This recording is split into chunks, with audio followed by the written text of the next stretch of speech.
Hello শিক্ষার্থীগণ, আজকে আমরা চতুর্থ শ্রেণী গণিত তার 40 পৃষ্ঠার অঙ্ক আমরা করব। এখানে আছে সহজ পদ্ধতিতে গুণ। এটা রিলস ভিডিও হবে, তাই সংক্ষেপে আমি বুঝিয়ে দেব। 3 নম্বরে আছে 27 গুণ 1700, অর্থাৎ 27 কে 1700 দিয়ে গুণ করতে হবে সহজ পদ্ধতিতে। তাহলে 27 এর নিচে আমরা কি লিখব? 17। 27 এর নিচে আমরা 17 লিখলাম। পাশে আমরা কি করলাম? দাগ দিলাম। পরে 2 শূন্য আমরা ডান পাশে লিখে দেব।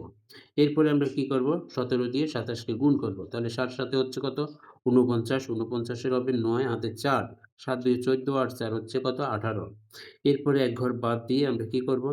1 দ্বারা গুণ করব 27 কে। 27 একে 27 হবে। আমরা এখানে 27 লিখে দিলাম।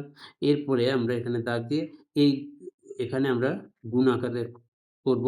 তাহলে ৯ ৯ এখানে নেমে যাবে। আর ৭ আর ৮ হচ্ছে ১৫, ১৫ ৫ হাতে ১, ২ এর ১ ৩ আর ১ হচ্ছে ৪। এখানে আমরা গুণ করে কত পেলাম? ৪৫৯। পাশে এই যে ২ টা সংখ্যা রয়েছে ০ ০, এই শূন্যগুলো আমরা এখানে বসিয়ে দেব। তাহলে আমাদের উত্তর হলো কত? ৪৫,৯০০। এই ৪৫,৯০০ হচ্ছে আমাদের কি? উত্তর। সহজ পদ্ধতিতে আমরা করে ফেললাম। ধন্যবাদ সকল শিক্ষার্থীগণকে।